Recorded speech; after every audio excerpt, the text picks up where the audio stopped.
Good morning, everybody. Thank you so much for the invitation and for the introduction. My name is Dr. Matteo Zallio. I'm an assistant professor at the University of Cambridge. I have quite long hair. I wear a black t-shirt, and I'm very honored today to be here and share with you some stories of our research and our educational programs at Cambridge. I'm going to share my screen and hopefully everything is going to work. So I hope you can see my screen at the moment, which shows my first slides titled Inclusive Environments, Challenges and Opportunities. So I'm going to start with a sentence or with a statement actually. So in line with the amazing presentation from Kim that you have just listened before, I just wanted to strengthen the concept of inclusive design as a form of action that starts by understanding what we experience. So everything that we see, that we use, that every space where we live in shapes how we behave, but also how, as designers, we design offices or hospitals or museums or schools. And so I wanted to show you a couple of pictures and have you to think about what you see and what do you feel when you are immersing yourself in those environments. So right now I'm showing you a picture of a busy restaurant. So think about, close your eyes and think about being in this restaurant. It's a little bit dark. There are some lights on the counter. There are lots of people around, people ordering food, people talking, people eating. The floor is quite glossy and people are busy talking to each other, ordering food. Imagine you're there and now I have a question for you. You don't need to answer, but just try to answer between you and yourself. Have you ever felt excluded when dining at a restaurant?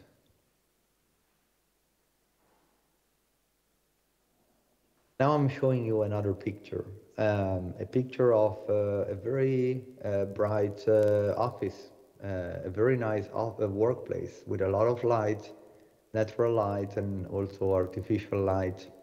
There are some beautiful white, pretty big desks. There is a lot of space. There are a lot of people around us. However, there is still enough space for us to wander around and have a little bit of privacy, let's say.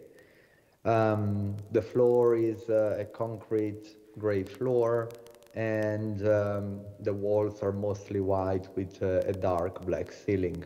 And by the way, the ceiling is pretty high, so it's a quite interesting, wide, open space. And again, think about being in this office space, immerse yourself in this experience, and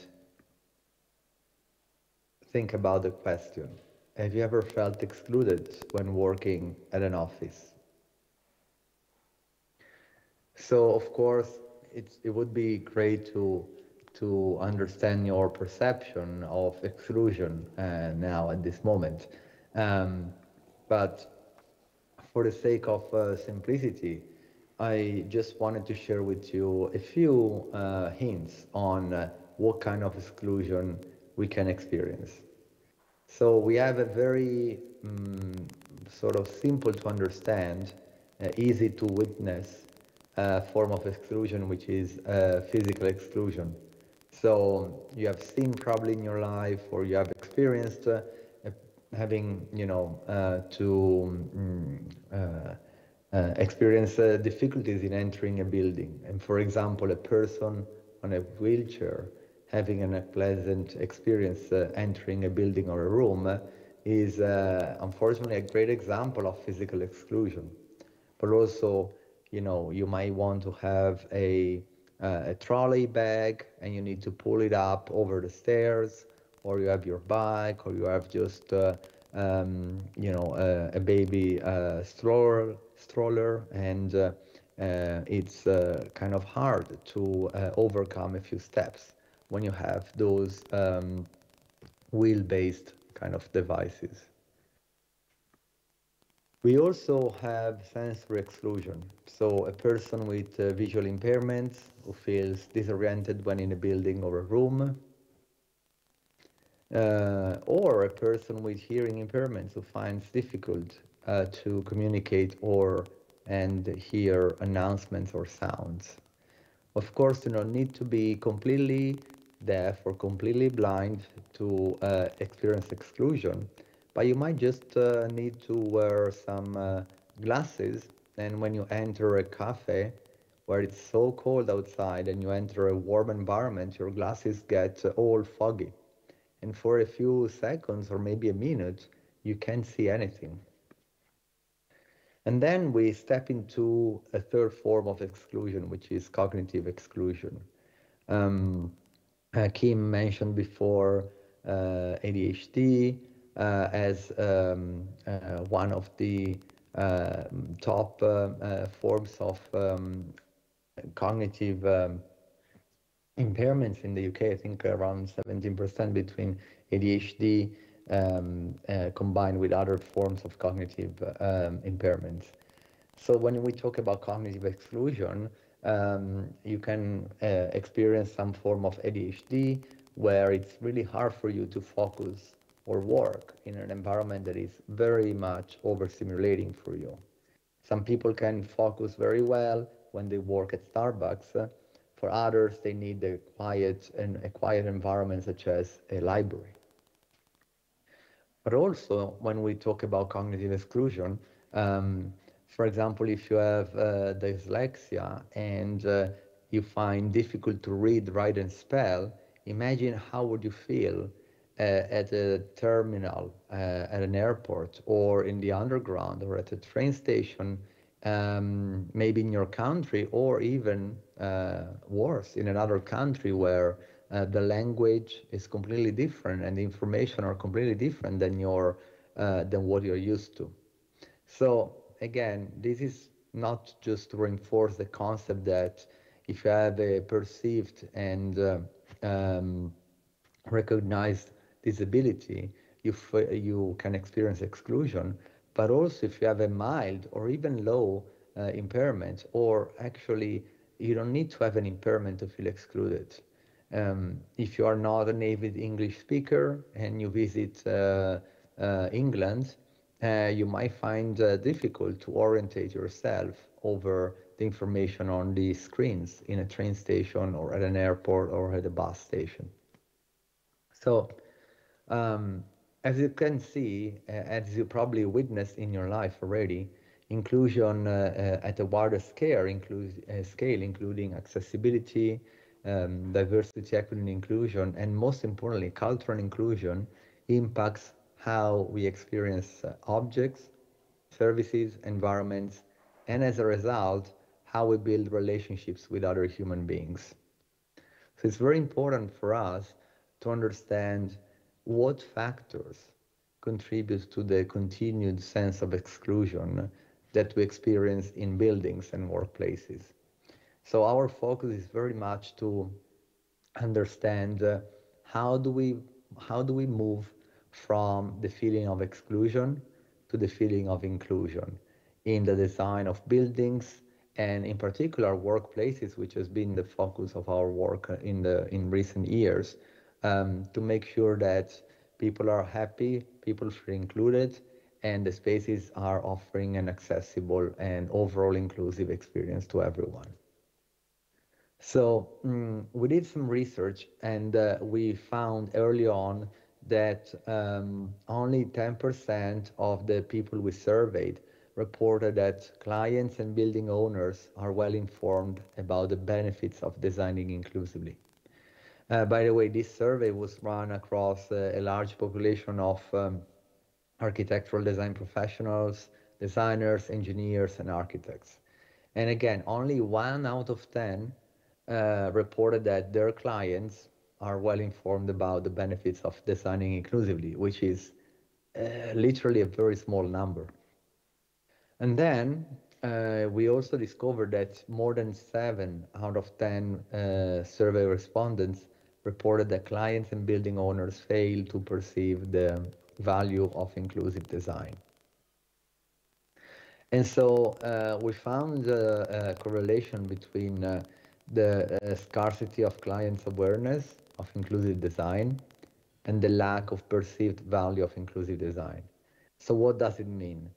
Well, in a nutshell, we understood that the result of this bias perception, because it's just a bias perception for us, the fact that clients don't know about inclusive design, so the scarcity of clients' awareness becomes a dominant driver for the insufficiency of clients' requests, and therefore limited design of inclusive, accessible, and equitable buildings.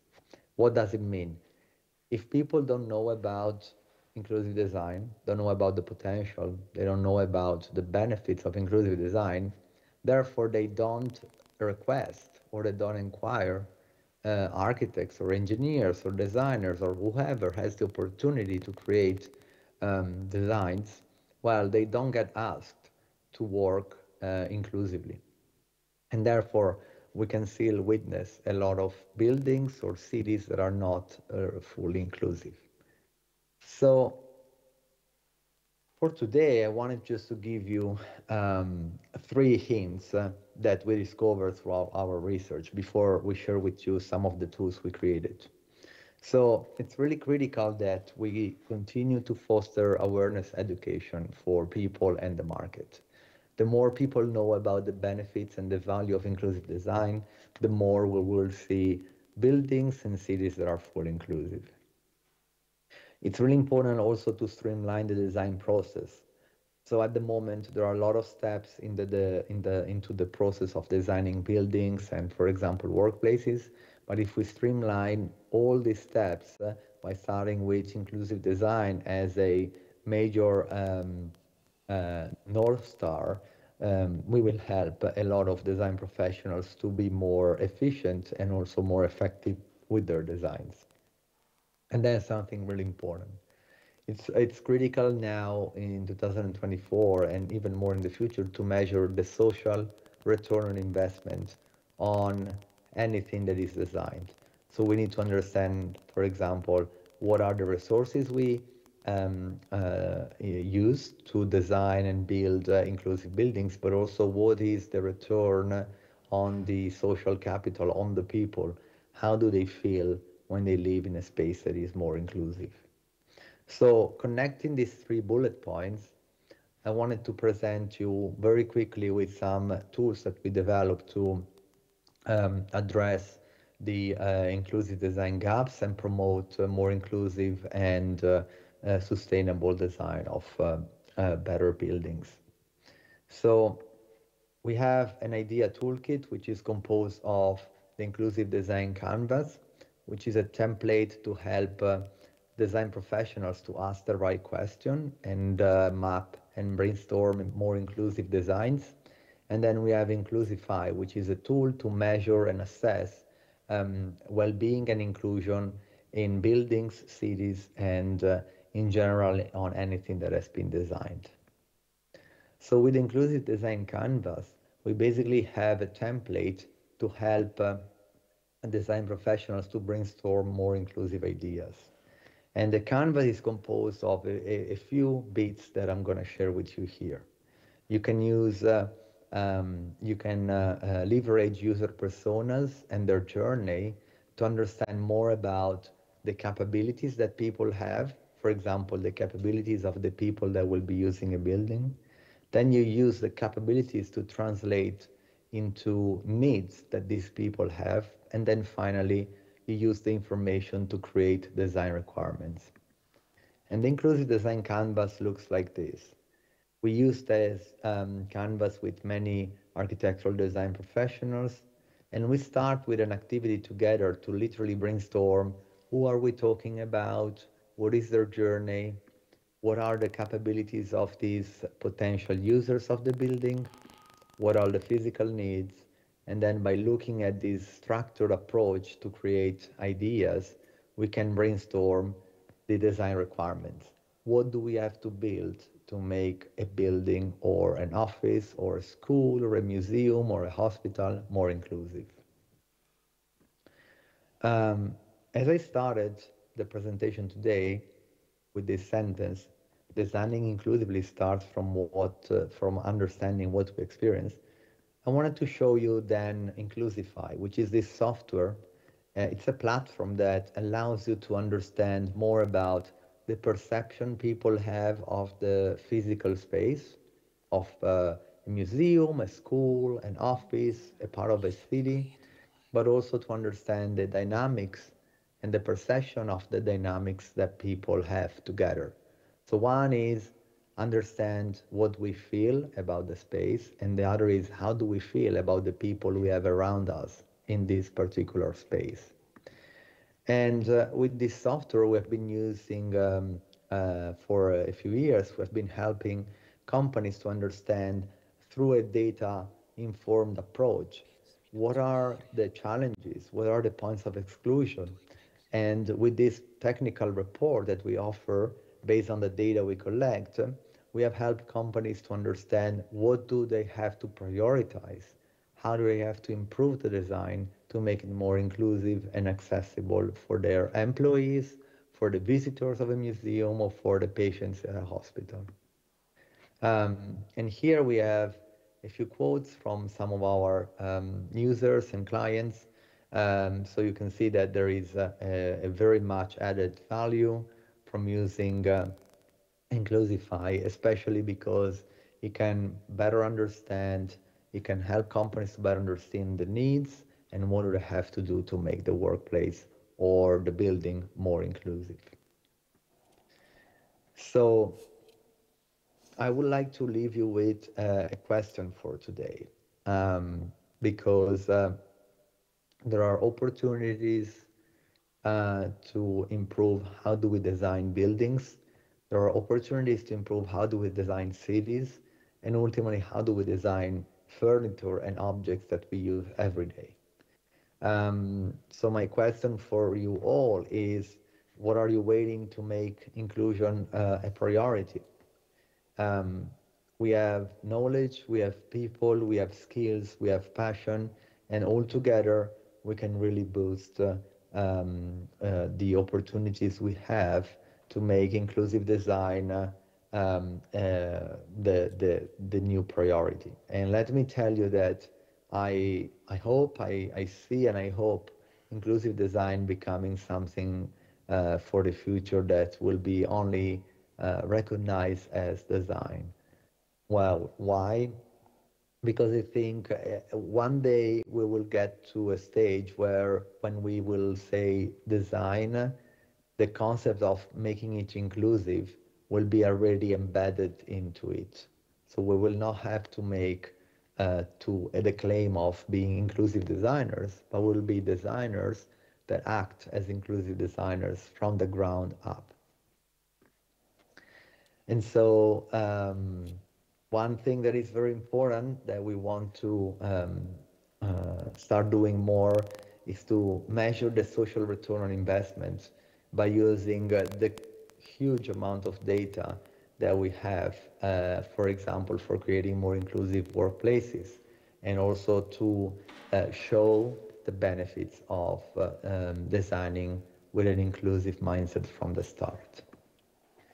So I wanted to thank you so much for the opportunity to share our work today. You can email me if you're curious. You can scan the QR code that you see here on the screen to send me an email. And thank you again for the invitation, and I'm very happy to answer any questions by email or later on if you want. Thank you.